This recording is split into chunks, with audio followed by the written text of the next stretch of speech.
Mes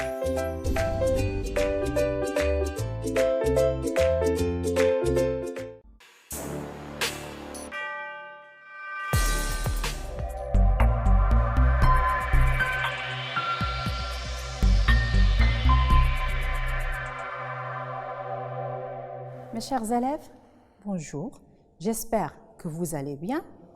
Nous sommes au terme de la séquence 5 qui a pour compétence lire, produire et jouer le dénouement d'une pièce théâtrale.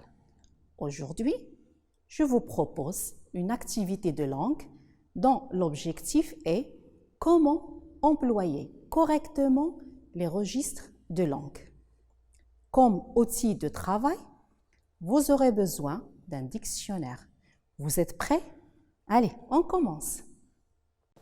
Nous ne nous adressons pas de la même manière à un ami proche, un employé de la mairie, un professeur ou un parent. Nous parlons beaucoup, oui, mais nous ne parlons pas toujours de la même façon. Nous devons adapter notre expression à un auditoire particulier et à une situation particulière. Pour désigner ces différentes manières de s'exprimer, on parle en français de registre de langue. On distingue traditionnellement trois grands registres. Le registre familier, le registre courant et le registre soutenu. Pour les différencier, il faut prendre divers éléments en compte. La richesse du vocabulaire, la complexité de la syntaxe, la qualité de l'expression, etc. Le tableau ci-dessous présente les trois registres en détail. 1. Registre familier. Comme situation, il y a un modèle oral utilisé avec des proches, intimité, paroles spontanées, il y a l'absence de hiérarchie et de contraintes. Pour le lexique, le vocabulaire de la vie quotidienne, on a des termes familiers, parfois argotiques, voire grossiers. Pour la syntaxe, il y a des abréviations, des ruptures de construction, des répétitions, des ellipses, ça veut dire des phrases sans verbe, suppression de nœuds dans la négation, pas de concordance des temps. La prononciation, syllabe avalée, il y a dans les figures de style l'exagération, l'hyperbole, les périphrases, les expressions toutes faites, voire figures de style. Alors, vous avez un exemple. T'as pas vu mes godasses? 2. Le registre courant. Pour la situation, on a la langue standard, français international, une certaine distance avec l'interlocuteur. Échange neutre dans des circonstances quotidiennes, le registre employé à l'école, par exemple, au travail ou dans les médias.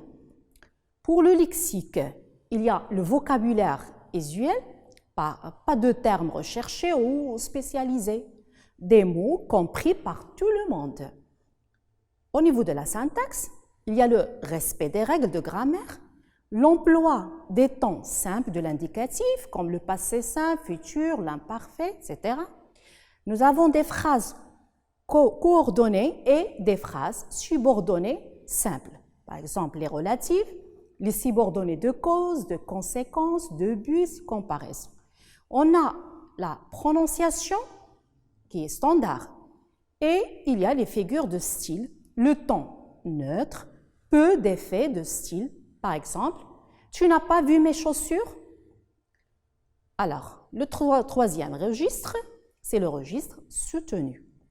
Comme situation, c'est un modèle écrit, registre employé dans de nombreuses œuvres littéraires, un environnement social cultivé, C'est une marque de politesse, des paroles non spontanées, un rapport hiérarchique.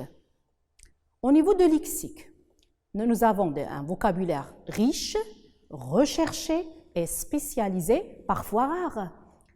Des termes littéraires et même poétiques. Pour la syntaxe, il y a le respect des règles de grammaire, emploi des temps du subjonctif, du conditionnel, etc. Nous avons la concordance des temps, les constructions complexes. Au niveau de la prononciation, l'articulation est bien soignée, il y a le respect des liaisons. Le figure de style, nous avons les métaphores, les chiasmes, etc. Recherche d'effets de style. Exemple, n'aurais-tu pas vu mes chaussures par hasard? Alors, pour la phase « Je découvre ». Alors, je vous invite, mes chers élèves, à observer ce support. Alors, je vais vous lire ces 3 textes pour qu'après, vous pouvez distinguer les 3 registres de langue que je viens de citer tout à l'heure. Le premier texte, c'est un bonhomme qui se balade avec son gosse. Comme il en a plein les pattes, il se pose sur un banc pour surveiller relax son môme qui cavale dans tous les coins. Tout à coup, le mioche rapplique vers son paternel et se vautre sur ses genoux. Texte 2. C'est l'histoire d'un homme qui se promène avec son fils. Comme il commence à être fatigué, il s'assied sur un banc pour surveiller le garçon qui court dans tous les sens. Tout à coup, l'enfant revient vers son père et s'assit sur ses genoux. Le troisième texte. Un père de famille effectue une promenade en compagnie de son fils. Une pointe de fatigue lui alourdissant les jambes. Il prend place sur un banc afin de veiller sur sa progéniture. Tout à coup, celle-ci se précipite vers son géniteur et s'installe sans façon sur ses genoux. Alors, on va revoir le premier texte. Voilà le deuxième texte et le troisième. Alors, à votre avis, ces 3 textes racontent-ils la même histoire? Oui, donc ils racontent la même histoire. Mais ces 3 textes sont-ils identiques? Oui ou non? Oui et non, les deux. Pourquoi? Alors, ils sont identiques au niveau du contenu, mais non au niveau de l'aspect formel. Maintenant, je vous invite à repérer dans les 3 textes les différentes façons d'exprimer un mot et une expression. Voilà pour le texte 1, un bonhomme, un homme dans le texte 2, un père de famille dans le texte 3. Alors, une pointe de fatigue lui alourdissant les jambes, c'est dans le texte 3. À vous de trouver là comment on peut dire cette phrase au niveau au registre familier et au registre courant. Il s'assit sur un banc. Donc, à vous de trouver les autres registres qui manquent. Le gamin qui cavale dans tous les coins. L'enfant revient vers son père. Alors, je vous laisse réfléchir. Voilà comme réponse. Pour le registre familier, on dit un bonhomme. Au registre courant, on dit un homme. Et pour le soutenir, un père de famille. Qui se balade, au courant, qui se promène, au niveau soutenu, effectue une promenade. Il en a plein les pattes. Il commence à être fatigué. Une pointe de fatigue lui alourdissant les jambes. Il se pose sur un banc. Au niveau courant, il s'assit sur un banc. Pour le soutenir, il prend place sur un banc. Le gamin qui cavale dans tous les coins. Le garçon qui court dans tous les sens. Il n'y en a pas pour le soutenu. Pour la dernière, le mioche rapplique vers son paternel. L'enfant revient vers son père. Celle-ci, sa progéniture, se précipite vers son géniteur. Alors maintenant, on passe à une autre activité. Comme vous le voyez, pour chacun de ces dialogues, imagine les personnages X et Y, et relie. X. Est-ce que tu veux encore de la soupe? Y.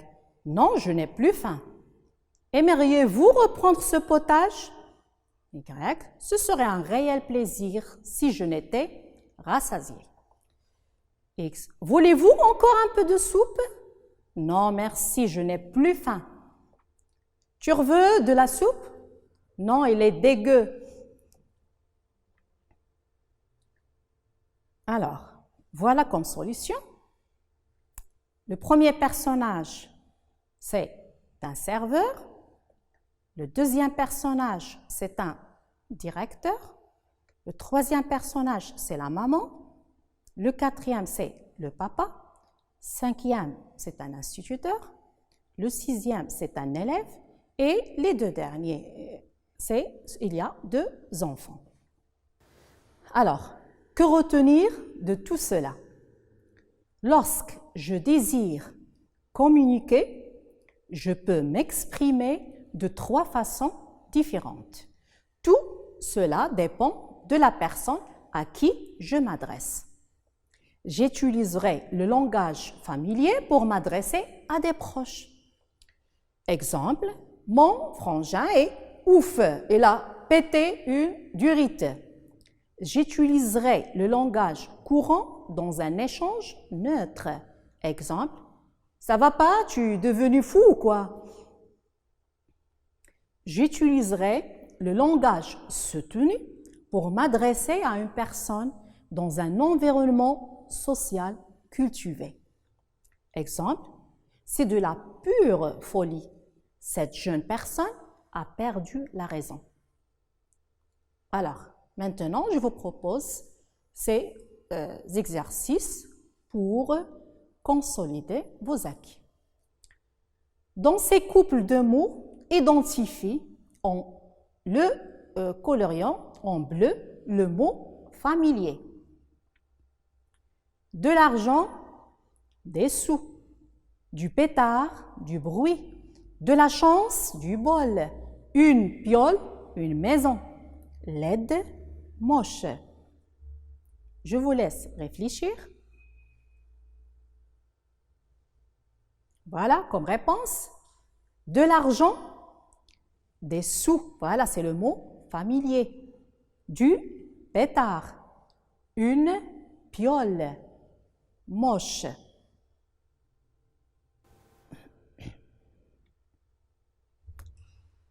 Alors, le mot courant, un enfant, un mioche, un boulot, un travail, ton ami, ton pote, son épouse, sa meuf, abruti, idiot. Alors là, à vous de colorier le mot courant en bleu. Donc, nous avons un enfant, un travail, ton ami, son épouse, idiot. Maintenant, indique quel registre est utilisé. Est-ce le familier, le courant ou le soutenu? Je ressens une faim intense. J'ai très faim. J'ai la dalle. Cet homme est fou. Ce type est cinglé. Cette personne a perdu la raison. Elle a pris mon stylo. Elle a dérobé mon stylo. Elle a piqué mon stylo. Je suis crevé. Alors, toujours dans vos cahiers d'exercice, vous répondez à ces questions. Alors, Voilà comme solution. Je ressens une faim intense, c'est le registre soutenu. J'ai très faim, c'est le registre courant. J'ai la dalle, c'est le registre familier. Cet homme est fou, c'est le registre courant. Ce type est cinglé, c'est le registre familier. Cette personne a perdu la raison, c'est le registre soutenu. Il a pris mon stylo, c'est le registre courant. Il a piqué mon stylo, c'est le registre familier. Je suis crevé, c'est le registre familier. Maintenant, toujours dans ton cahier d'exercice, recopie ces expressions au bon endroit. Je vivais une terrible dépression. J'avais le moral dans les chaussettes. J'étais complètement démoralisée. Je me suis fait flinguer. Je connus un échec retentissant. J'ai échoué. C'était pas la joie. C'était fort attristant. C'était plutôt triste. Nous sommes rapidement partis. On s'est arraché. Nous avons hâtivement quitté les lieux.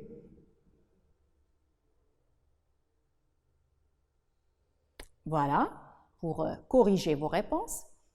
Je vivais une terrible dépression. Ça relate du code registre soutenu.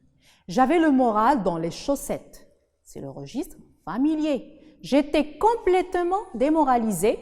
C'est le registre courant. Je me suis fait flinguer. C'est le registre familier. Je connus un échec retentissant. C'est le registre soutenu. J'ai échoué. C'est le registre courant. C'était pas la joie. C'est le registre familier. C'était fort attristant. C'est le registre soutenu. C'était plutôt triste. C'est le registre courant. Nous sommes rapidement partis, le registre courant. On s'est arraché, c'est le registre familier. Nous avons hâtivement quitté les lieux, c'est le registre soutenu. Alors, maintenant, à vous de compléter selon la demande. Alors, nous avons le registre familier, courant, soutenu. Une bagnole. Alors, à vous de trouver le registre courant et soutenu pour ce mot. Un camarade, dérober, causer et manger.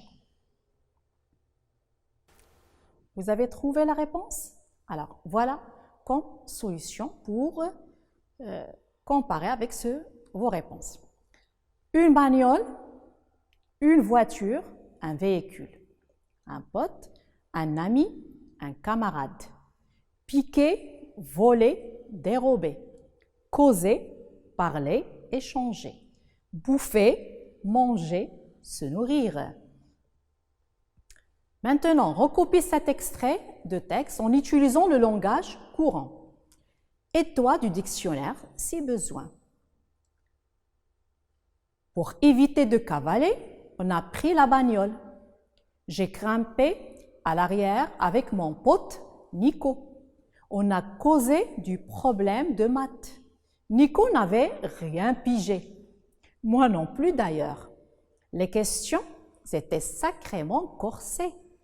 Et j'ai souvent répondu au pif. Il faut croire que j'ai eu du bol. Car au bout du compte, j'ai mal cartonné. Voilà une autre activité. Transforme ces phrases dans un langage courant. Première phrase, ma môme est foutue. Deuxième phrase, ce môme a piqué tout mon pognon. Troisième phrase, ta frangine est trop top. Quatrième phrase, qu'est-ce qu'il est moche ce cabot. Cinquième phrase, quel truie j'ai eu. Sixième phrase, les mioches avaient mis les voiles. Septième phrase, à son retour du coiffeur, il n'avait plus un poil sur le caillou. Alors, je vous laisse répondre et après on verra la solution. Vous avez trouvé? Alors, voilà comme solution. Pour la première phrase, ma mob est foutue. Ça veut dire ma mob est ma mobilette est foutue, ça veut dire en panne. Ce môme a piqué, ça veut dire cet enfant a volé. Mon pognon, ça veut dire mon argent. Ta frangine est trop taupe, ça veut dire ta sœur est très belle. Qu'est-ce qu'il est moche, ce cabot? Donc, ce chien, cabot, c'est le chien, il est méprisable, méchant. Numéro 5, quel truie j'ai eu? Ça veut dire j'ai eu peur, j'ai été effrayée, etc. Alors, 6, les mioches avaient mis les voiles. Ça veut dire, les mioches, c'est les enfants, mis les voiles, ça veut dire c'est s'en aller discrètement. À son retour du coiffeur, il n'avait plus un poil sur le caillou, ça veut dire sur la tête. Bon, pour la phase « je réinvestis », vous allez prendre vos dictionnaires pour rechercher le sens de ces mots et les remplacer par un autre mot du langage courant. Se sustenter, le désappointement, la promptitude, grommeler, prestamment, succulent, pester, un escamoteur, une faribole. Donc, vous devez chercher dans le dictionnaire pour trouver l'équivalent au registre courant. Maintenant, une autre activité, là où vous allez relier entre les expressions et leur explication. Faire un tabac. Faire des choses. Donc, alors je vais vous lire la première liste. Faire un tabac, être au top, ranger son frein, avoir les boules, faire un bide, un flop, faire la nouba, se prendre la tête, avoir un coup de pompe, marcher à côté de ses pompes, casser la croûte. Alors pour l'explication, faire des choses incohérentes, être très énervé, s'impatienter, être au sommet de sa forme, reconnaître le succès, être en difficulté, faire la tête, être fatigué, manger, échouer. Alors, pour tester votre degré de compréhension pour cette leçon, alors, je vous invite à vous évaluer tout en se demandant, alors chacun de vous doit se demander, suis-je capable de 1. Reconnaître le registre de langue adopté, respecter la situation de communication. Est-ce que je suis capable d'employer correctement chaque registre? Alors, voilà, donc j'espère que cette séance vous a été très utile et que vous allez acquérir plein de lexiques que vous pouvez employer dans vos productions écrites. Au revoir et je vous donne rendez-vous dans une prochaine vidéo.